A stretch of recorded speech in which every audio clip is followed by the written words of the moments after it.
इस सुबह के समय हम एक छोटे से संदेश में आपके सामने रखना चाहता हूँ। इब्रानियों की किताब 12वीं अध्याय पहली 2 आयतों को हम पढ़ेंगे। वचन में ऐसे लिखा है, इस कारण जबकि गवाहों के ऐसा बड़ा बादल हमको घेरे हुए हैं, तो आओ हर एक रोकने वाली वस्तु और उलझाने वाले पाप को दूर करके वह दौड़ जिसमें हमें दौड़ना है, धीरज से दौड़े और विश्वास के कर्ता और सिद्ध करने वाले यीशु की ओर ताकते रहो, जिसने उस आनंद के लिए जो उसके आगे धरा था लज्जा की कुछ चिंता ना करके क्रूस का दुख सहा और परमेश्वर के सिंहासन की दाहिनी ओर जा बैठा। ये बहुत ही वाकिफ एक वचन है, परंतु मैं एक चिंतन आपके सामने रखना चाहता हूं। तो इस वचन इस 12वीं अध्याय शुरुआत होते वक्त ऐसे एक शब्द से शुरुआत कर रहे हैं। इस कारण पहली आयत अगर आप पढ़ेंगे तो ऐसे शब्द हम देख पाएंगे, इस कारण जबकि गवाहों की ऐसा बड़ा बादल हमें घेरे हुए हैं। हम वचन सीखते वक्त जब ऐसे शब्दों का प्रयोग कहीं हम देख पाएंगे तो आपको प्रश्न पूछना है, किस कारण? इस कारण जबकि गवाहों की ऐसे बड़े बादल हमें घेरे हुए हैं, ऐसे जब लिखा गया है तो हमारे अगला प्रश्न उनसे पूछना है, उसी कॉन्टेक्स्ट से, उस पद्यांश से ऐसे हम पूछना जरूरी है कि किस कारण जबकि गवाहों की ऐसी बड़ा बादल घेरा हुआ है। और इस दोनों आयतों को ध्यान से अगर आप पढ़ेंगे तो मैं यीशु मसीह का एक परिचय मैं आपको एक देना चाहता हूं। इधर हम देख पाएंगे, इस कारण जबकि गवाहों को ऐसा बड़ा बादल हमको घेरे हुए हैं, तो आओ हर एक रोकने वाली वस्तु और उलझाने वाले पाप को दूर करके वह दौड़ जिसमें हमें दौड़ना है, धीरज से दौड़े। अगला वचन ध्यान से सुनिएगा, और विश्वास के कर्ता और सिद्ध करने वाले यीशु की ओर ताकते ताकते ताकते, जोर से ताकते, हालेलुया। इस वचन में यीशु मसीह की एक विभिन्न शैली के परिचय हम देख पा रहे हैं। पूरी किताब अगर आप पढ़ेंगे यीशु मसीह की परिचय हम देख पा रहे हैं। यीशु मसीह सृष्टि सृजनहार परमेश्वर है, एल एलियोन, एल एलोहिम परमेश्वर, यहोवा राफा, यहोवा ईरे, ऐसे परमेश्वर की एक बहुत सारे परिचय पूरे पुस्तक में हम देख पाएंगे। नया नियम में अगर आप देख पाएंगे यीशु मसीह की परिचय हम देख पा रहे हैं। यीशु मसीह इम्मानुएल है, यीशु मसीह चंगाई करने वाला परमेश्वर है, यीशु मसीह उद्धार करता है। रोमी की किताब में हम देख पाएंगे तो यीशु मसीह हमारा बड़ा भाई है। तो यीशु मसीह की परिचय विभिन्न शैलियों में बाइबल में हम देख पाएंगे। एक ही व्यक्तित्व, परंतु हमारी जिंदगी की हर एक माहौल के अनुसार यीशु मसीह का परिचय पूरे किताब में हम देख पाएंगे। और इस आयत में अगर आप देख पा रहे हैं तो हम देख पाएंगे यीशु मसीह की परिचय एक डिफरेंट शैली में हम देख पा रहे हैं। वो शैली क्या है? क्या नाम है? यीशु मसीह जो विश्वास का कर्ता और सिद्ध करने वाला यीशु मसीह है। यानी यीशु मसीह का परिचय कैसे दे रहे हैं? विश्वास से तुलना करते हुए हम देख पा रहे हैं। हमारी विश्वास क्या है मैं समझाऊंगा। और यीशु मसीह की परिचय विश्वास की कर्ता और सिद्ध करने वाले। सिद्धता की मतलब क्या है? अगर इंग्लिश में अगर उसको पढ़ेंगे तो उधर हम देख पा रहे हैं कि author and finisher of faith, author and finisher of faith. परंतु दूसरे ट्रांसलेशन में हम देख पाएंगे he is a परफेक्टर of faith.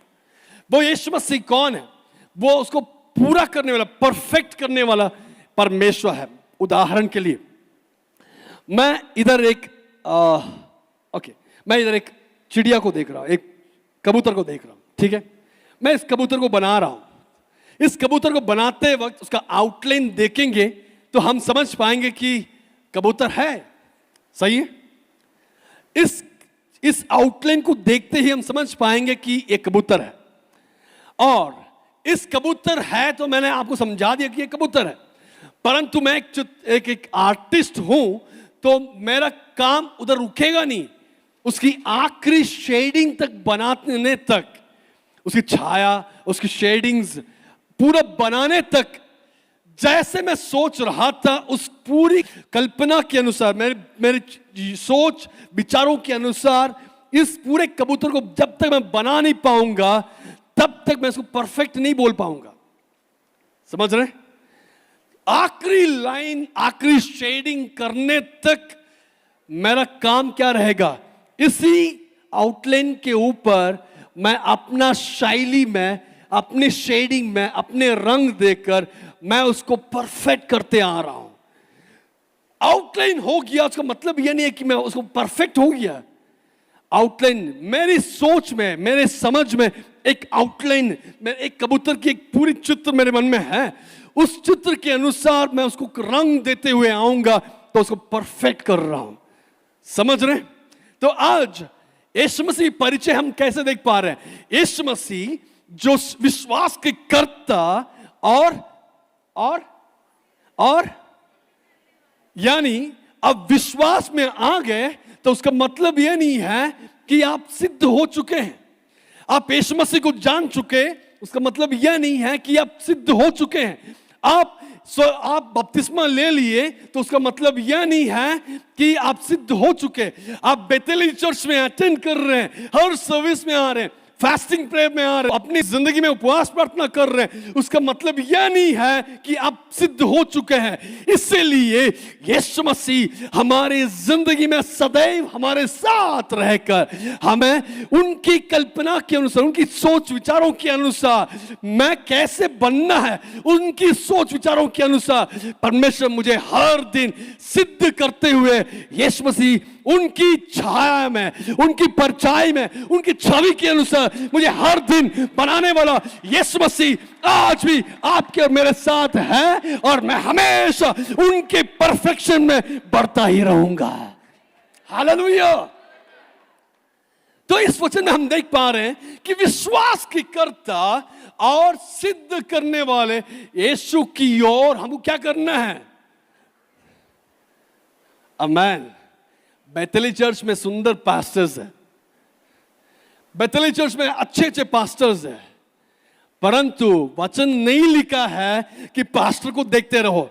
नहीं, पास्टर भी किसको ताकते हुए दौड़ रहे हैं? यीशु को ताकते हुए दौड़ रहे हैं। आप भी किसको ताकते हुए दौड़ना है? यीशु को ताकते हुए दौड़ना है, क्योंकि वही है जो आपकी और मेरी जिंदगी की आत्मिक जिंदगी को सिद्ध करने वाला परमेश्वर है। हालेलुया। और दूसरा परिचय हम देख पाएंगे, विश्वास को क्यों पूरा करना है, विश्वास की अहमियत क्या है, वो समझाने के लिए पौलुस, ऐसा माना जाता है कि इब्रानी किताब पौलुस ने लिखा है। और इस वचन में हम देख पाएंगे कि उसने अगले लाइन में देख पाएंगे, जिसने, यीशु मसीह का अगला परिचय हम देख पा रहे हैं, जिसने उस आनंद के लिए, जिसने उस आनंद के लिए, कौन सी आनंद हम समझेंगे, देखेंगे। तो दो चीज हम लोग समझना है, इस कारण अभी भी मैं बताया नहीं हूं, और दूसरा शब्द जो है उस आनंद के लिए जो उसके आगे धरा था, लज्जा की कुछ चिंता ना करके क्रूस का दुख यीशु मसीह के सामने एक आनंद धरा था। उस आनंद के लिए यीशु मसीह ने क्या किया? उस क्रूस को भी, क्रूस की लज्जा को भी सहने के लिए यीशु मसीह ने मन बनाया। अगला दिन देख पाएंगे, और परमेश्वर के सिंहासन की दाहिनी ओर जा। तो आनंद क्या है? आनंद वो है जो परमेश्वर के सिंहासन, पिता परमेश्वर के सिंहासन के दाहिने ओर जा बैठना परमेश्वर मसीह का आनंद था। हालेलुया। तो यीशु मसीह क्या करने वाले हैं? यीशु मसीह, मैं अब यीशु मसीह का परिचय दिखा रहा हूं कि यीशु मसीह जो इस संसार पर आए, आपके और मेरे पाप की लज्जा को मिटाने के लिए, आपके और मेरे पाप की दंड को वो यीशु मसीह सहने के लिए इस धरती पर आए, और इस धरती पर आकर क्रूस की लज्जा सहा। क्यों? क्योंकि उनके सामने एक स्वर्गीय स्थानों में एक सिंहासन रखे हुए थे। उस सिंहासन में बैठने की आनंद यीशु मसीह ने अपने सामने देखकर इस लज्जा को सहने के लिए तैयार था। इसलिए यीशु मसीह ने क्या किया? लज्जा को सहने के लिए तैयार था। इसलिए उनके सामने रोकने वाली बहुत सारे वस्तुएं थी, उनके सामने उलझाने वाले बहुत सारे कारण था, परंतु उन सारे चीजों को तुच्छ मानकर यीशु मसीह के सामने जो दौड़ था वो दौड़ पूरा करके आनंद में प्रवेश किए हैं। उसी आनंद में हमें भी उनकी सिद्धता के अनुसार हमें सिद्ध करने के लिए, आनंद में प्रवेश करने के लिए यीशु मसीह आपके और मेरे जिंदगी में हर दिन काम करते आ रहे हैं। हालेलुया। तो यीशु मसीह क्या कर रहे हैं? आपको और मुझे सिद्ध बना रहे हैं। यीशु मसीह क्या कर रहे हैं? आपको और मुझे सिद्ध कर रहे हैं। अब मैं अभी तक दूसरे आयत में रहा, पहली आयत अगर आप देख पाएंगे, जबकि गवाहों का ऐसा बड़ा बादल हमें घेरे हुए हैं। क्या है गवाहों का बड़ा बादल? और इतने बड़े बादल घेरे हुए हैं तो हमको क्या करना है? तो आओ हर एक हमको क्या करना है? आओ बेतेली चर्च के हर एक विश्वासी गण और जो ऑनलाइन से सुन रहे हैं, आप सबको यीशु मसीह एंकरेज कर रहे हैं, प्रोत्साहन दे रहे हैं। तो आओ हम मिलकर हर एक रोकने वाली वस्तुएं और उलझाने वाले पाप को दूर करके वह दौड़, हम सबके सामने एक दौड़ है, वो दौड़ जिसमें हमें दौड़ना है, धीरज से दौड़ना जरूरी है। हमको दौड़ना है एक लंबी दौड़। कितने लोग बैठे हैं? आप सब लोग अपने सीने पर हाथ लगा के बताइए, मेरे सामने एक दौड़ रखे हैं, वो दौड़ मैं पूरा करूंगा। हालेलुया। मेरे सामने एक दौड़ रखे हैं, उस दौड़ को मैं पूरा करूंगा। अब पहले शब्द की ओर मैं वापस आऊंगा। इस कारण, किस कारण? अब मेरे साथ 11वीं अध्याय की 38वीं आयत, उसमें लिखा है, और जंगलों और पहाड़ों और गुफाओं में और पृथ्वी की दरारों में भटकते फिरे, यानी पुराने नियम के विश्वासीगण बहुत सारे ताड़नाओं से गुजरे हैं। आप बहुत सारे ऊपर के वचनों को देख पाएंगे तो वे कंगाली में, क्लेश में, दुख भोगते हुए, भेड़ों और बकरियों के खालों में ओढ़े हुए इधर उधर मारे मारे फिरे, और जंगलों और पहाड़ों और गुफाओं में, पृथ्वी के दूसरों दरारों में भटकते फिरे। संसार उनके योग्य ना था। पुराने नियम के विश्वासी गणों के बारे में देख पा रहे हैं कि उनके लिए इस संसार योग्य ना था। अब ध्यान से सुनिएगा, इब्रानी की किताब किसको लिख रहे हैं? जो भटके हुए, बहुत तितर बितर हुए विश्वासीगण, जिनका विश्वासीगण स्पेशली यहूदी लोग, जो यहूदी जो विश्वास में उनका ठंडा हो गया, काफी साल के बाद उनके विश्वास धीरे से कमजोर होते हुए आ रहे, ऐसे विश्वासी गणों से लिख रहे हैं कि भाई हमारे पूर्वजों के जिंदगी को थोड़ा ध्यान से देखिएगा, कितने सारे क्लेशों को सहना पड़ा, कितने सारे मुसीबतों को सहना पड़ा, वो आरे से छीरे गए। तो ऐसे बहुत सारे चीजों को हम देख पाएंगे। इतने सारी मुसीबत सहने के बावजूद भी लास्ट लाइन उनको एंकरेज कर रहे हैं। इतना सारा सहने के बाद भी संसार उनका योग्य ना था। यानी कहने का मतलब क्या है? आपके और मेरे लिए इस विश्वासी जिंदगी में संसार एक योग्य, हमारे योग्य नहीं है, परंतु हमारे सामने एक लंबी दौड़ रखे हैं, उस दौड़ को पूरा करना है। अब ध्यान से सुनिएगा 39वीं आयत, विश्वास ही के द्वारा इन सब के विषय में पुराने नियम के विश्वासी गण अच्छे गवाही दी गई, तो भी उन्हें प्रतिज्ञा की हुई वस्तु ना मिली। उनको वे प्रतिज्ञा की हुई वस्तु था, वो आनंद में प्रवेश करने वाली बात थी, उनके सामने एक बड़ी प्रतिज्ञा की हुई थी, परंतु इन सब बातों को सहने के बावजूद भी, क्लेश को सहने के बावजूद भी वे लोग उस प्रतिज्ञा की हुई वस्तु को प्राप्त नहीं किए। मैं एक्सप्लेन करूंगा, मेरे साथ अब चलना। प्रतिज्ञा की हुई वस्तु ना मिली क्योंकि परमेश्वर ने हमारे लिए यानी नया नियम के विश्वासीगण, हमारे लिए नया नियम के विश्वासीगण, आज बेथेली चर्च में जितने लोग बैठे, आपके लिए, हमारे लिए पहले से ही एक उत्तम बात ठहराई कि वे यानी पुराने नियम के विश्वासीगण, पुराने नियम के विश्वासीगण, वे हमारे बिना सिद्धता को ना पहुंचे। याद है वो शब्द भूलना मत, सिद्धता में ना पहुंचे। यीशु मसीह की उद्देश्य क्या था? उस आनंद में प्रवेश करना। पुराने नियम गणों के विश्वासियों की प्रतिज्ञा क्या थी? उनकी आनंद क्या थी? सिद्धता में प्रवेश करना।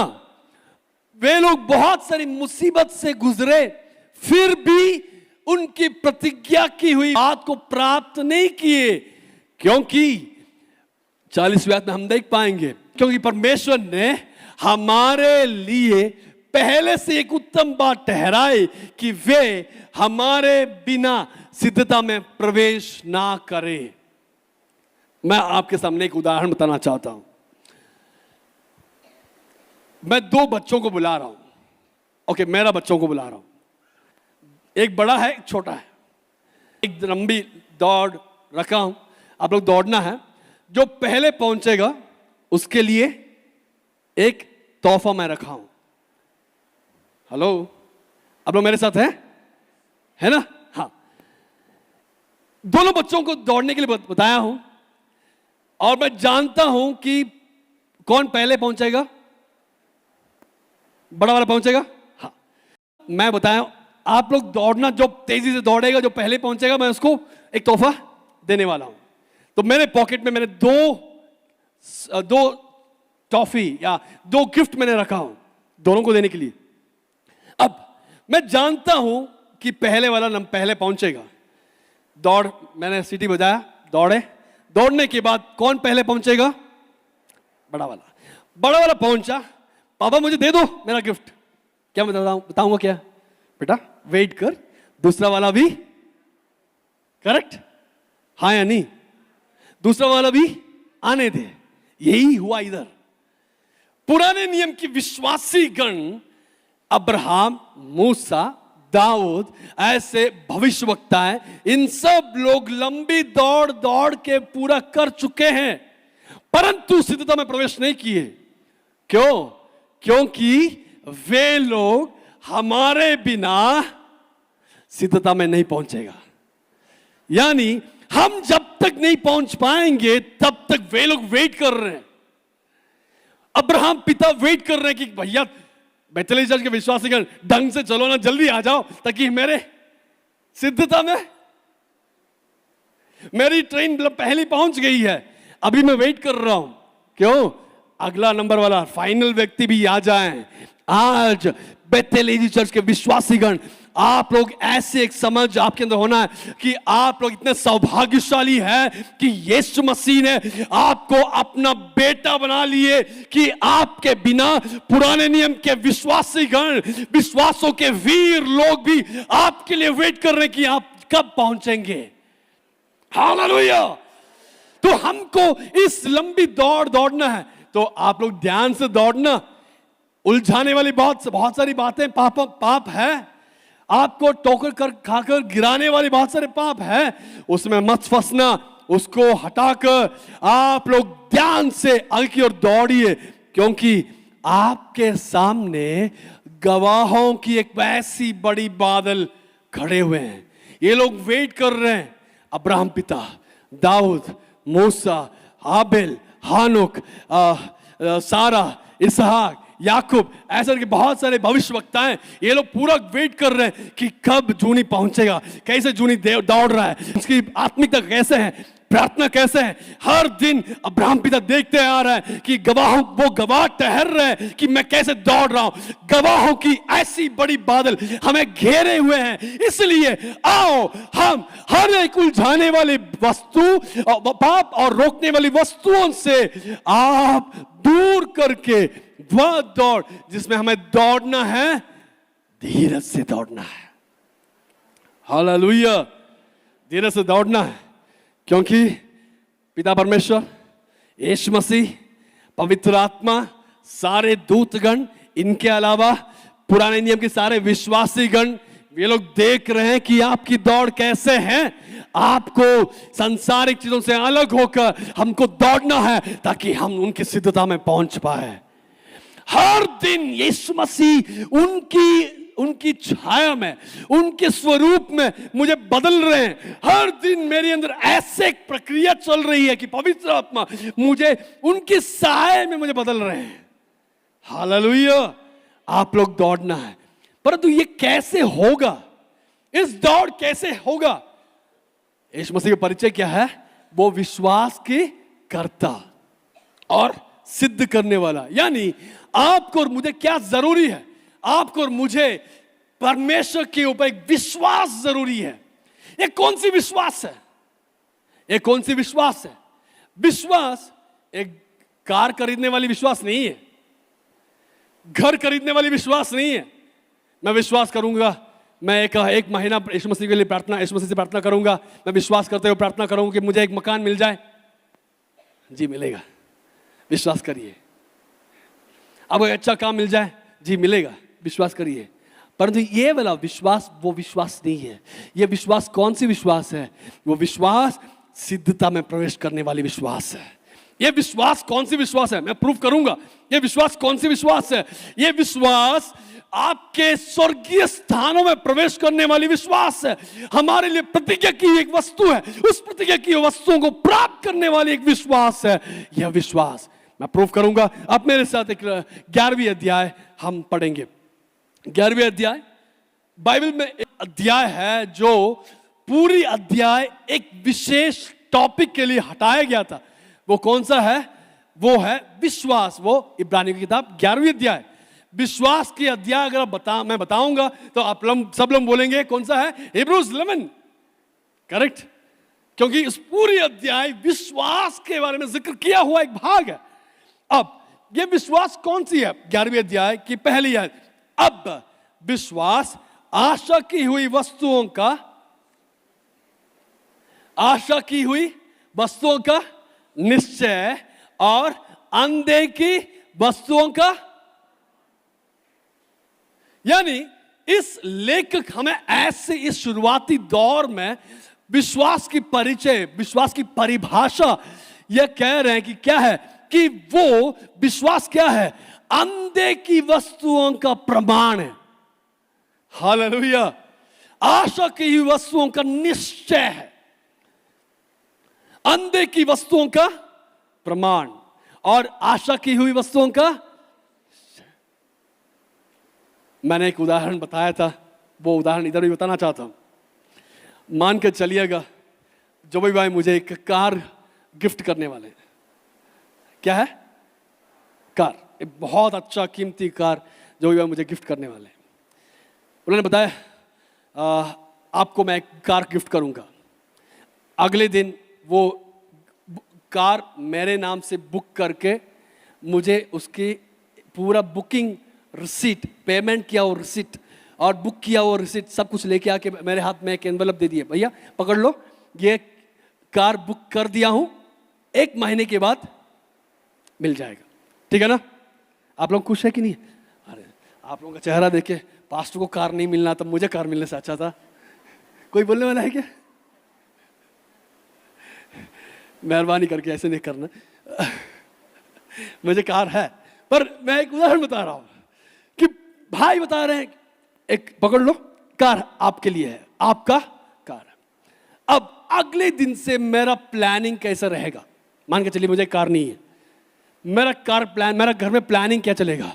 1 महीने के अंदर कार मिलने वाला है। तब से मेरा बच्चा बोलेगा पापा जी जब कार मिलेगा ना हमको ऊटी जाना है, मैसूर घूमने। हाँ या नहीं? कार मिला है क्या? मिला कि नहीं? कार है मेरे घर में? नहीं है। कार मिला नहीं है, परंतु मेरे हाथ में क्या है? प्रमाण है। क्या है? मेरे अंदर अनदेखी वस्तु का एक प्रमाण है। मैंने आशा की हुई वस्तु का निश्चय मेरे अंदर है कि मेरे 1 महीने के बाद मुझे जरूर गाड़ी मिलने वाला है। हाँ या नहीं? खुश है?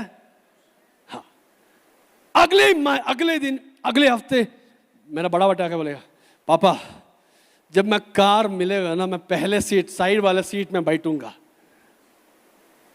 सोच विचार कल्पनाएं है ना। कार नहीं मिला है, मैं कार देखा नहीं हूं, उसका रंग मैंने देखा नहीं हूं, गाड़ी कैसे है मैंने देखा नहीं हूं, परंतु मेरे सोच में मेरे सपनों में पूरा घूम रहा है कि मैं कार में जा रहा हूं, मेरे परिवार के साथ जा रहा हूं। क्यों? मेरे में इतना निर्णय है कि मेरे हाथ में एक प्रमाण है, कार जरूर मिलने वाला है, बुकिंग हो चुका है। हालेलुया।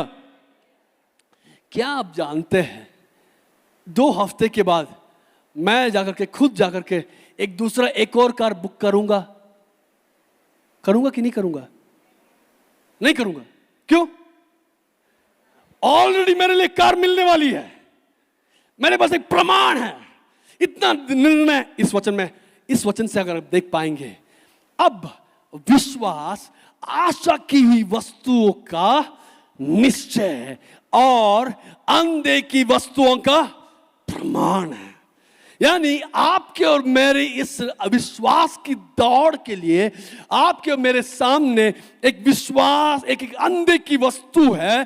वो वस्तु के लिए हम लोग हर दिन दौड़ना जरूरी है, हर दिन मेहनत करना जरूरी है। उस अनदेखी वस्तु के लिए हर दिन हम लोग अपने आप को तैयार करना, प्लान करना, उसके लिए अपने आप को तैयार करना जरूरी है।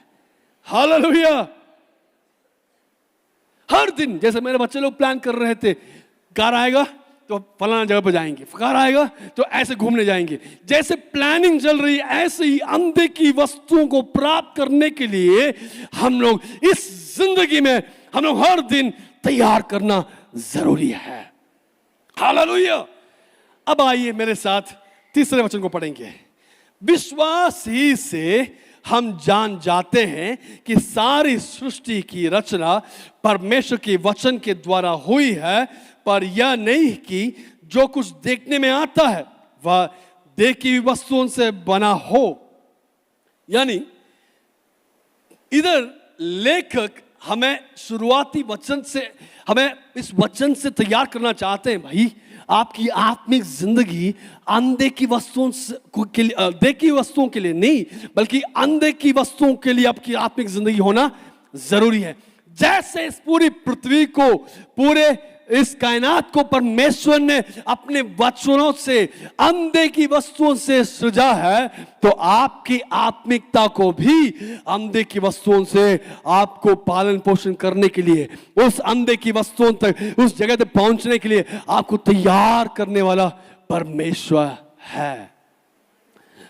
अगला वचन अब मेरे साथ चौथे आयत पढ़िए। विश्वास ही से हाबिल ने कैन से उत्तम बलिदान परमेश्वर के लिए चढ़ाया और उसी के द्वारा उसके धर्मी होने की गवाही भी दी गई, क्योंकि अगला लाइन सुनिए, परमेश्वर ने उसके बेटों के विषय में गवाही दी और उसी के द्वारा वो मरने पर भी अब तक बातें, यानी आपकी इस संसार की मृत्यु के बाद भी एक नई जिंदगी है, एक नई संसार है। उस संसार में हम बात कर सकते हैं। ऐसे एक परिचय चौथे आयत से हम देख पाएंगे।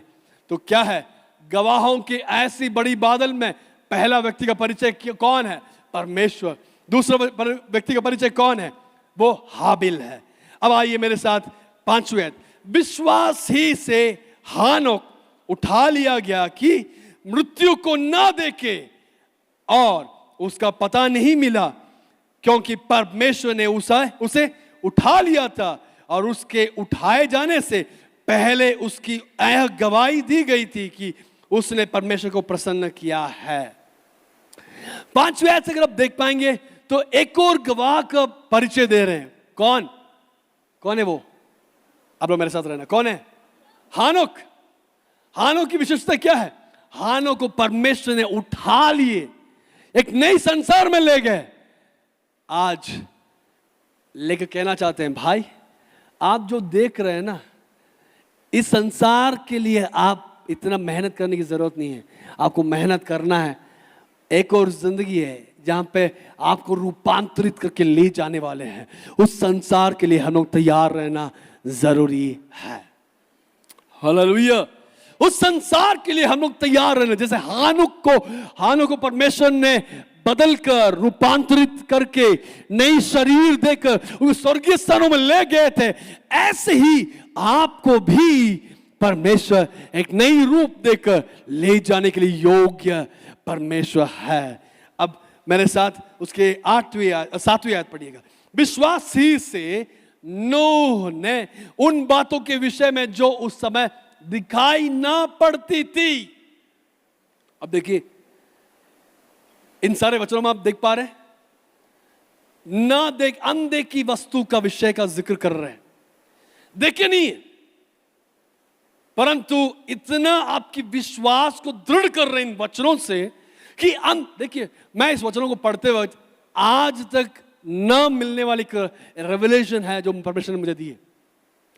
जब मुझे इस रेवलेशन मिला था तो मैंने कहीं गलती नहीं होना है, इसलिए गूगल में, इंटरनेट में बहुत सारे सर्चेस में करने के बावजूद भी एक आर्टिकल ना, एक मैसेज ऐसे ना मिला कि इसके बारे में कुछ और स्टडी कर पाए। परंतु मैंने एक विश्वास में जान चुका हूँ, इस पूरे वचन से परमेश्वर एक प्रकाशन मुझे दे रहे हैं कि किस लिए इस समय के कलीसिया को प्रभु तैयार करना चाहते हैं। हालेलुया। इस समय की कलीसिया के लिए क्या जरूरत है? पैसे से बढ़कर आपकी आत्मिकता और अनंतता बहुत जरूरी है। आपके इस दुनिया की सांसारिक चीजों से बढ़कर इस दुनिया की कलीसिया के लिए क्या जरूरत है? इस दुनिया में जो है वो नहीं, बल्कि अनदेखी वस्तुओं के लिए आप लोग तरस करना जरूरी है। अब 7वीं आयत से देख पाएंगे, विश्वास ही से नूह ने उन बातों के विषय में जो उस समय दिखाई ना पड़ती थी, चेतावनी पाकर भक्ति के साथ अपने घराने के बचाव के लिए जहाज बनाया। किस लिए बनाया था? एक अनदेखी चीज, कभी देखा नहीं है, उस विषय के लिए जहाज बनाया और उसके द्वारा उसने संसार को दोषी ठहराया और उस धर्म के वारिस हुआ जो विश्वास से, उस धर्म की वारिस होना है। वो कैसे होगा? कैसे होगा? बोलिए। विश्वास से। वो धर्म की वारिस। कौन सा धर्म? धर्म का मतलब इधर जो धर्म का जिक्र किया गया है, रिलीजियन नहीं है। रिलीजियन आपको स्वर्ग नहीं ले जाएंगे, रिलीजियन नहीं है, बल्कि आपकी धार्मिकता, राइचसनेस। उस राइचसनेस वो कहां से मिलेगा? परमेश्वर आपको तैयार करने वाले हैं, यीशु मसीह के द्वारा हमें मिला है। उस विश्वास, आप देख पाएंगे, इस विश्वास ही से नूह ने धर्म का वारिस हुआ। विश्वास के कारण हुआ। कैसे हुआ? उसने अनदेखी वस्तुओं पर विश्वास किया। जब परमेश्वर ने पाया था भाई एक बारिश आने वाला है, उसने तुरंत क्या किया? एक जहाज बनाया। किसके लिए बनाया? अपने के लिए, परंतु अपना पूरा घराने के लिए, पूरे संसार के लिए बनाया था।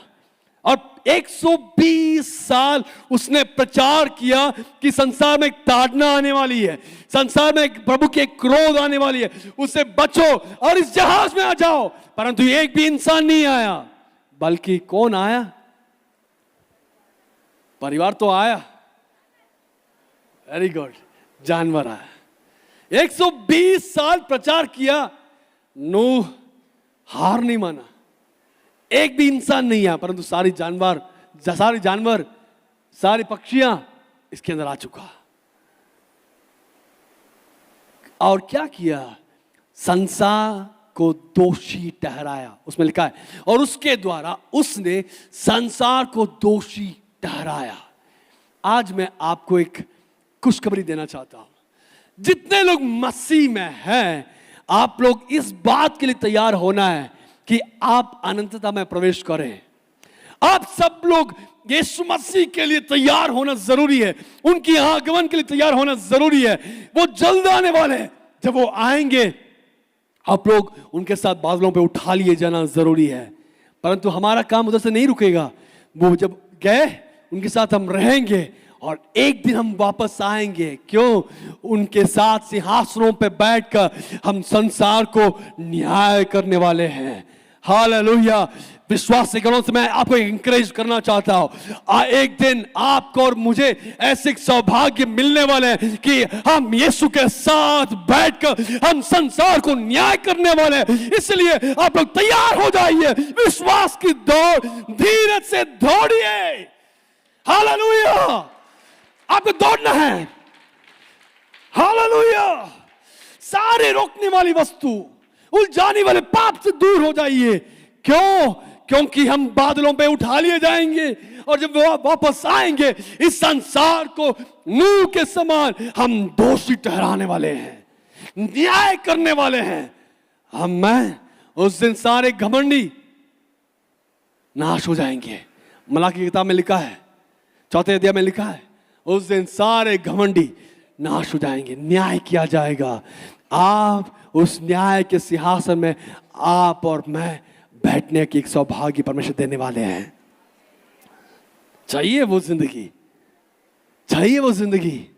अगर चाहिए तो भाई बहन, आपको और मुझे विश्वास के लिए दौड़ना, परमेश्वर के लिए दौड़ना, पवित्र जिंदगी जीना बहुत अनिवार्य है। इसके बिना वो जब बादलों पे आएंगे हम उठा लिए नहीं जाएंगे, बल्कि जब हम पवित्र जिंदगी जिएंगे तो आप और मैं निश्चय मसीह के लिए, हालेलुया, निश्चय मसीह के लिए, मसीह के साथ रहने के लिए हम उठा लिए जाएंगे और एक दिन हम वापस आएंगे जब सारे पृथ्वी को हम न्याय करने वाले हैं। आमीन। कोई बोल रहे हैं भैया मैं तो LLB नहीं पढ़ा हूं, भैया मैं तो स्कूल नहीं गया हूं। कोई बात नहीं, परमेश्वर आपको ऐसे बुद्धि, समझ और ज्ञान आशीष देंगे कि आप उसी सिंहासन में बैठकर संसार को न्याय चुकाने वाले हैं। Hallelujah, hallelujah. आप न्याय चुकाएंगे। आज आपको सता रहे, सताने दे। आज आपको ताड़ना दे रहे, ताड़ना देने दे। जितने उनको जितना क्षमता है उतना करने दे, परंतु एक दिन हम वापस आएंगे सिंहासन पर बैठकर हम न्याय करने वाले एक अभिषेक के साथ, हम यीशु के साथ बैठकर, पिता परमेश्वर के साथ बैठकर हम पृथ्वी को न्याय करने वाले हैं। हालेलुया। हम न्याय करेंगे, न्याय करेंगे। लगता है कि इस रफ्तार से मैं जाऊंगा तो मैं खत्म नहीं कर पाऊंगा। 7वीं आयत, विश्वास ही से नूह। 8वीं आयत, विश्वास ही से अब्राहम। विश्वास ही से अब्राहम। अब्राहम ने क्या किया? जब बुलाया गया तो आज्ञा मानकर ऐसी जगह निकल गया जैसे मिरास में लेने वाला था और यह ना जानता था कि मैं किधर जाता हूं। तो अभी वो देखा नहीं है वो जगह। आज के समय गूगल मैप नहीं है, आज के समय गूगल अर्थ नहीं है कि हम लोग पूरा देख लें 3D मॉडल में, नहीं है। परंतु फिर भी निकल पड़ा क्योंकि परमेश्वर ने बुलाया, विश्वास के साथ चलने लगा, विश्वास के साथ चलने लगा, विश्वास के साथ निकल पड़ा। अब 9वीं आयत तक पढ़िए, उसमें लिखा है इस 9वीं आयत में, विश्वास ही से उसने प्रतिज्ञा की हुए। देखिए प्रतिज्ञा, हम लोग जो 39वीं आयत में हम पढ़े थे, प्रतिज्ञा वही शब्द है। विश्वास ही से उसने प्रतिज्ञा किए हुए देश में, पराए देश में परदेशी के समान रहकर इसहाक और याकूब समेत जो उसके साथ उसी प्रतिज्ञा के वारिस थे तंबुओं में वास किया। प्रतिज्ञा किए हुए देश को प्राप्त करने के लिए वो जा रहे हैं। जब जा रहे हैं वो कहां कैसे वास किया? जहां कहीं भी जाए तंबू गाड़े और उसमें रहे। कौन कौन? इसहाक, अब्राहम, इसहाक और याकूब। इन तीनों के अंदर अनंतता के बारे में एक विश्वास था। इसलिए याकूब को एक बार फिरौन ने पूछा, भाई साहब, दादाजी आपका उम्र क्या है? क्या आपका उम्र क्या है? हाँ, वो बताया, मेरी उम्र आप जानना चाहते हो? ठीक है, मेरी परदेशी की इस यात्रा है ना, आप लोग वचन पढ़े ना, वो याकूब बोलने की शैली, मेरी इस परदेशी की यात्रा जो है 130, मैंने भूल गया, मैं तैयार नहीं था, परंतु 120 या 130 साल का एक नंबर है। वो इतना एज बोलकर बता रहे हैं कि फिर भी मैं खत्म नहीं किया, मैं अभी जाने वाला हूँ। मैं इस दुनिया में कौन हूँ? परदेशी बन के आया हूँ, पराए देश में रहने के समान परदेशी होकर मैं जी रहा हूँ। एक दिन मैं जाऊंगा अपना स्वदेश में। हालेलुया, अपना स्वदेश में हम लोग जाएंगे, एक दिन हम जाएंगे। जितने लोग बेंगलोर में हैं, आप लोग जानते हैं, अपना घर बार पूरा गांव में छोड़ के आए, क्यों? क्योंकि इधर रहने के लिए, और एक दिन जब रिटायरमेंट हो जाएगा तो हम भी चले जाएंगे अपने स्वदेश में। हालेलुया, अगर स्वदेश में हम लोग जाएंगे, दुनिया वाली स्वदेश नहीं बल्कि स्वर्गीय स्वदेश। हाँ, मैं उसकी खासियत क्या है? 10वीं आयत पढ़िएगा, 10वीं आयत, उसमें लिखा है उसकी खासियत क्या है। क्योंकि वह उस स्थिर नींव वाले नगर का बाट जोता था जिसका रचने वाला और बनाने वाला परमेश्वर है। अब्राहम कौन सी जगह की विश्वास करता था? उसमें लिखा है वह स्थिर नींव वाले नगर का बाट जोता था। अब्राहम स्थिर नींव वाले नगर का बाट जोता था जिसका रचने वाला और बनाने वाला कौन? आपको और मुझे कौन सा घर बनने वाला है? प्रेस्टीज का घर नहीं। कौन सा मकान मिलने वाला है? ब्रिगेड ग्रुप का नहीं भैया, वो एक दिन 100 साल के बाद पूरा धस्त ध्वस्त कर दिया जाएंगे। परंतु हमको ऐसे नगर में हमको जगह मिलेगा, वो स्थिर नींव वाला। कोई भी भूकंप, आंधियां, तूफान उसको हिला नहीं पाएगा, क्योंकि परमेश्वर ने उसको वो परमेश्वर खुद उसका रचने वाला और बनाने वाला है। जो लोग दुनिया के लिए दौड़ रहे हैं, मैं आपसे कहना चाहता हूं, करिए। इस दुनिया में जितना दिन है उतना दिन के लिए हमको रहना है, जीना है। हर हमारे दैनिक जिंदगी के लिए जो कुछ जरा सब कुछ जरूरी है, पर उससे बढ़कर आपका मेरा सिद्धता कहाँ पे रहना है, उधर पहुंचने के लिए हर दिन ख्वाहिश रखना जरूरी है। अब्राहम, इसहाक, याकूब क्या किए थे? उस स्थिर नींव वाले जगह के लिए तैयार हुए थे। अब मेरे साथ 13वीं आयत पढ़िए। थोड़ा वचनों को मैं छोड़ दूंगा। 11वीं आयत में हम देख पाएंगे विश्वास ही से सारा के बारे में हम देख पाएंगे, और 13वीं आयत मेरे साथ पढ़िए। ये सब विश्वास ही की दशा में मरे। कौन कौन? हाबिल, हानुक, या हानुक मरे नहीं है परंतु रूपांतरित हुआ। नूह, अब्राहम, इसहाक, याकूब, सारा। 13वीं आयत में हम देख पाएंगे ये सब विश्वास ही की दशा में मरे और उन्होंने प्रतिज्ञा की हुई वस्तु नहीं पाई।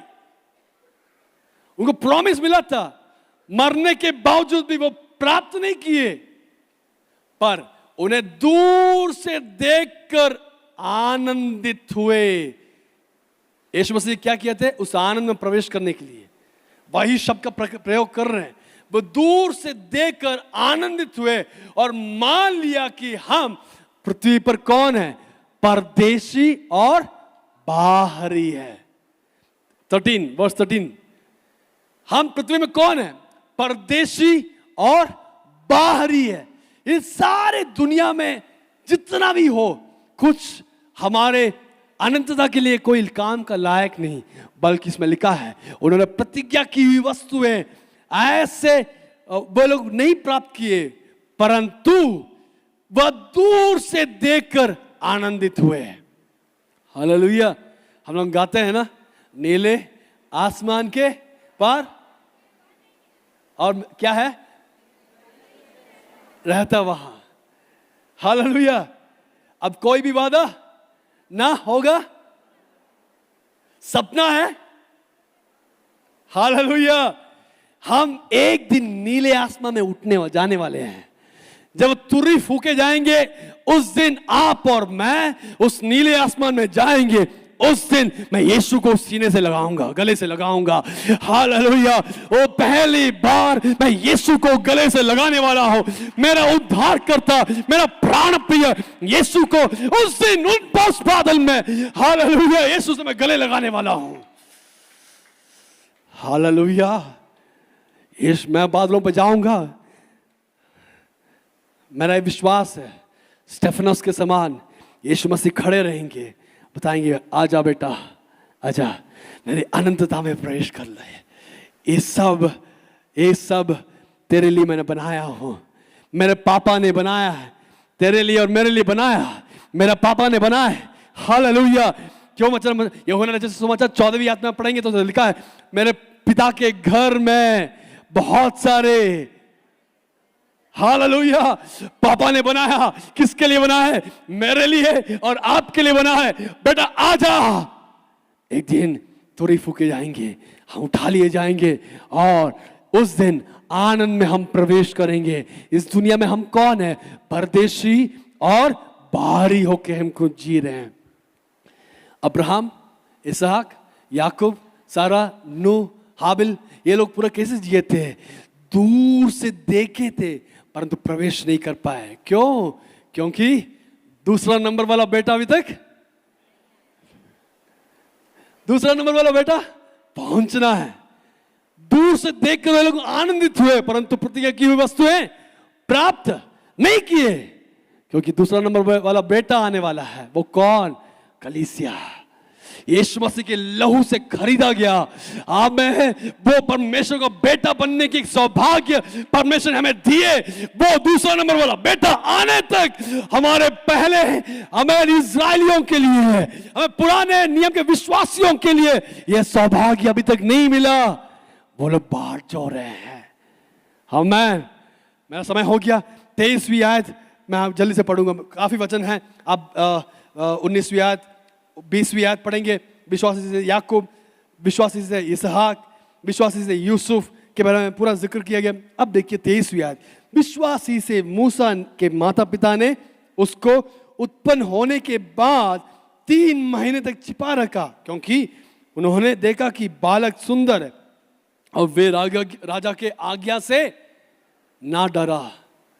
वो जानता था कि इस बेटा प्रतिज्ञा किया हुआ एक बेटा है और इसको छिपाना हमारा कर्तव्य है। आज मैं आपसे कहना चाहता हूं, आप यीशु मसीह में विश्वास कर रहे हैं तो आपका ख्वाहिश क्या होना है? आप और घराना, आपकी घराना उस जहाज के अंदर आना जरूरी है। कलीसिया नामक जहाज के अंदर आ जाइए। आज आप लोग आए, बिल्डिंग में आए, आज आप लोग आए बेथेली चर्च के बिल्डिंग में आए, परंतु इससे नहीं चलेगा। परंतु यीशु मसीह के लहू से आप धोकर उनकी उद्धारकर्ता को स्वीकार करके आप उद्धार को प्राप्त किए और बपतिस्मा लेकर यीशु मसीह से आप एक हो जाएंगे। तब आप कलीसिया के नामक उस जहाज के अंदर प्रवेश कर सकते हैं। यदि आज ऐसा कोई व्यक्ति है जो कह रहे हैं भैया मैं आज तक बपतिस्मा नहीं लिया, जो कह रहे हैं आज तक मैं इस यीशु मसीह को जाना नहीं था परंतु मैं जान चुका, आज मैं लेना चाहता हूं, तो आप लोग प्रार्थना कीजिए। बपतिस्मा लेने के लिए तैयार है तो आप प्रार्थना कीजिए, प्रभु मुझे इस कलीसिया की सौभाग्य, इस कलीसिया के नामक जहाज के अंदर प्रवेश करने की एक सौभाग्य मुझे देने पाए। आमीन। 23वीं आयत में हम देख पा रहे हैं विश्वासी से मूसा के माता पिता ने मूसा को छिपाए रखे। अब लास्ट एक और वचन पढ़ के हम विराम देंगे। आप 24वीं आयत देख पाएंगे। विश्वासी से मूसा ने सयाना होकर फिरौन की बेटी का पुत्र कहलाने से इनकार किया, इसलिए कि उसे पाप में थोड़े दिन के सुख भोगने से परमेश्वर के लोगों के साथ दुख भोगना अधिक उत्तम लगा। किसको? मूसा को। और 26वीं आयत, उसने मसीह के कारण निंदित होने का मिस्र के भंडार से बड़ा धन समझा, क्योंकि उसकी आंखें फल पाने की ओर लगी थी, प्रतिफल पाने की ओर लगी थी। किसको? किसकी आंखें? मूसा की आंखें। और किसके कारण? 26वीं आयत में लिखा है मसीह के कारण। अब मेरा प्रश्न यह है, मूसा पुराने नियम का विश्वासी है, कैसे उनको मसीह की प्रकाशन मिला था? पुराने नियम के विश्वासी को मसीह की प्रकाशन कैसे मिला था? मेरा विश्वास है निर्गमन 32-33 आयत अगर पढ़ेंगे तो यीशु मसीह की एक प्रकाशन उधर उनको मिला था, और मसीह के कारण, उससे पहले ही उनको मिला होगा, उसी कारण, मसीह के कारण उसने मिस्र देश की सारी सुख भोग और सारे धन भंडार से उत्तम मसीह के साथ निंदित होना उत्तम समझा। मैं आज आपसे कहना चाहता हूं, थोड़ी देर की क्लेश, इस अल्पकाल की क्लेश जो है, दुख और ताड़ना है, सताव जो है, आप सहने से कोई डरने की बात नहीं, विश्वास टूटना नहीं। आपके पड़ोसी 1000 बात कहने दे, आपके परिजन 1000 बात कहने दे, परंतु इस विश्वास से आप पीछे नहीं हटना, क्योंकि आपके लिए एक उत्तम धन स्वर्गीय देश में परमेश्वर ने रखे हैं। हालेलुया। उसके उस तरफ प्रवेश करना जरूरी है। आमीन। मूसा ने मसीह की प्रकाशन प्राप्त करके उस उत्तम देश की ओर जाने के लिए तैयार हुआ। आप आगे पढ़ेंगे तो हम देख पाएंगे कि अनेक लोगों का जिक्र किया गया। तो उधर हम देख पा रहे हैं कि उस विश्वास के कारण बहुत सारे लोग इस विश्वास के कारण उन मसीह के लिए खड़े हुए। 32 आयत में हम देख पाएंगे, अब क्या कहूं, क्योंकि समय नहीं कि रहा कि गिदोन का, बाराक, शिमशोन का, इफ्ता का, दाऊद, शमूएल का, भविष्यवक्ताओं के वर्णन करो।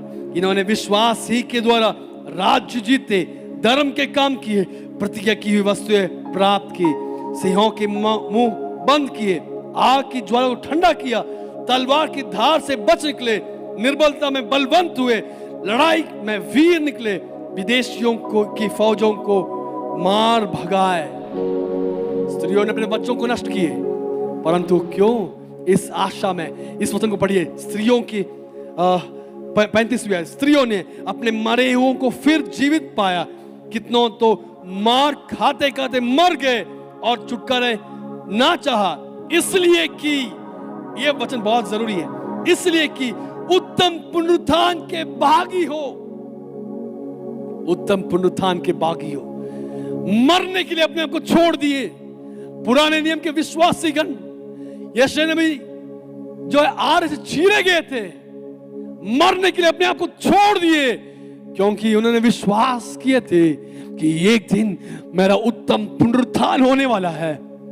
उस उत्तम पुनरुत्थान में मैं उस स्वर्गीय देश में प्रतिज्ञा की हुई प्रतिज्ञा की हुई वस्तुओं को मैं प्राप्त करने वाला हूं। इसलिए विश्वास खोना नहीं है, इसलिए विश्वास खोना नहीं है, इसलिए विश्वास खोना नहीं है। मैं जानता हूं समय आगे बढ़ी है, परंतु एक और वचन माफी चाहता हूं। गलाती किताब 3 अध्याय 9 आयत, गलाती किताब 3 अध्याय 9 आयत, गैलेशियंस 3:9। इसलिए जो विश्वास करने वाले हैं वे विश्वासी अब्राहम के साथ आशीष पाते हैं। इसलिए जो विश्वास करने वाले हैं वे विश्वासी अब्राहम के साथ आशीष पाते हैं। क्या हम प्रार्थना करें? प्रभु आप सबको में एक विश्वास, लंबी विश्वास है, विश्वास का दौड़ है। अब घर जाकर के 11वीं अध्याय, इब्रानी किताब 11वीं अध्याय पढ़ लीजिएगा। 11वीं अध्याय विश्वास के बारे में जिक्र किया गया है। कौन सी विश्वास?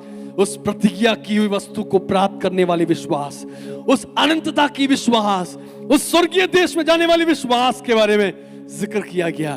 उसी विश्वास के लिए 12वीं अध्याय में हम देख पाए कि इस कारण जबकि गवाहों की ऐसे बड़ी बादल हमें घेरे हुए हैं, तो आओ हम रोकने वाली वस्तुएं और उलझाने वाले पाप से दूर होकर आपके लिए रखे हुए इस दौड़ को धीरज से दौड़े। दूसरी आयत में हम देख पाएंगे विश्वास की कर्ता और सिद्ध करने वाले यीशु की ओर ताकते हुए दौड़े। मूसा मसीह के कारण दौड़ा था, अब्राहम मसीह के कारण दौड़ा था। Hallelujah, hallelujah. आज मैं आपसे कहना चाहता हूं, उसी मसीह आपकी और मेरे विश्वास को सिद्ध करने वाले हैं। उनमें विश्वास ठानिए, आपकी डगमगाने वाली विश्वास नहीं, बल्कि विश्वास को गांठ बांध कर दृढ़ कीजिए और मसीह में दृढ़ हो जाइए, क्योंकि हमारी इस विश्वास स्वर्गीय स्थान में प्रवेश करने वाले विश्वास है। आइए मिलकर प्रार्थना करेंगे। सारी आंखें बंद रहेगा और आपकी आत्मिक आंखें खोलकर उस स्वर्गीय देश की ओर देखिए। हम लोग दूर से देख रहे, हम भी अब्राहम के समान, इसहाक के समान, याकूब के समान उस स्वर्गीय देशों को आत्मिक नयनों से हम देख रहे, दूर से देख रहे, परंतु एक दिन उस प्रतिज्ञा की उस वस्तुओं को हम प्राप्त करने जा रहे हैं। हम जाएंगे। पुराने नियम के विश्वासी गण में भी वेट कर रहे हैं, हमारे लिए बाट जोड़ रहे कि कब हमारे उद्धार होगा, उद्धार पूरा होगा, कब हमारी third phase of final phase of salvation पूरा होगा। हालेलुया। यीशु मसीह को नहीं जाने थे, आज तक यीशु मसीह का परिचय आपको नहीं हुआ है। मैं आपसे कहना चाहता हूं, आपकी दुनिया, इस दुनिया की जिंदगी शाश्वत नहीं है। इस दुनिया की जिंदगी अनंत काल तक नहीं रहेगा। 70, 80, 100 साल के बाद या हम लोग अनिश्चित है, कभी भी हम लोग इस दुनिया को छोड़ सकते हैं। परंतु मैं आपसे पूछ सकता हूं कि आपने आपकी अनंतता, आपकी आत्मा की सुरक्षा के लिए यीशु मसीह को विश्वास कर सकते हैं क्या? यदि आप चाहते हैं, यदि आप यीशु मसीह को अपने जिंदगी के उद्धारकर्ता के रूप में स्वीकार करना चाहते हैं, मैं उन व्यक्तियों से पूछना चाहता हूं जो आज तक यीशु मसीह को नहीं जाने थे, आज तक यीशु मसीह को अपने उद्धारकर्ता के रूप में स्वीकार नहीं किए, बल्कि भैया मैं आज पहली बार यीशु मसीह को मैं स्वीकार करना चाहता हूं। ऐसे एक भी व्यक्ति है तो मैं आपको इस सुंदर मौका आपको देना चाहता हूं। एक भी व्यक्ति है, ऐसा कोई भी व्यक्ति है जो कह रहे हैं भैया मैं यीशु मसीह के लिए जीना चाहता हूं, यीशु मसीह को मैं उद्धारकर्ता के रूप में स्वीकार करना चाहता हूं। यदि कोई है तो अपने स्थान में खड़े हो सकते हैं, तो मैं आपके लिए प्रार्थना करना चाहता हूं। अगर ऐसा कोई व्यक्ति है जो कह रहे मैं यीशु मसीह को जानता नहीं था, परंतु आज मैं यीशु मसीह को अपने जिंदगी की उद्धारकर्ता के रूप में स्वीकार करना चाहता हूं, एक भी व्यक्ति है तो खड़े हो जाइए। इस मौका मैं आपके लिए देना चाहता हूं। बेझिझक खड़े हो जाइए, इस मौका आपका मौका है। इस मौका, जो लोग खड़े हुए आप लोग 1 मिनट मेरे साथ इस प्रार्थना को मेरे पीछे पीछे आवाज उठाकर दोहराइए। यीशु मसीह की लहू आपको आजाद कर रहा है, यीशु मसीह के लहू आपको आजाद कर रहा है, यीशु मसीह के लहू आपको आजाद कर रहा है। Thank you. अब मेरे पीछे इस प्रार्थना को बोलिए, प्रिय यीशु मसीह, प्रिय यीशु मसीह, मेरे पापों को धोइए। मैं एक पापी इंसान हूं,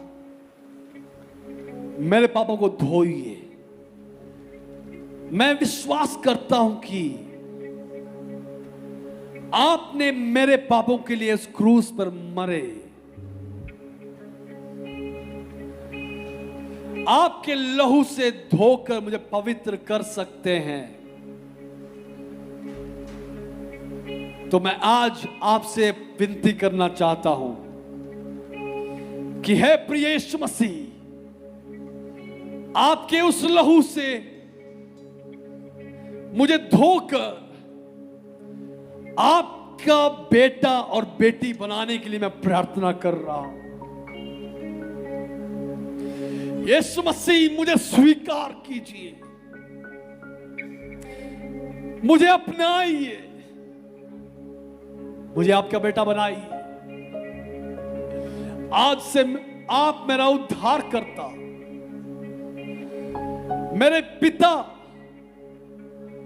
और मेरा प्रभु बनकर रहेंगे। केवल आप मेरा परमेश्वर बनकर रहेंगे।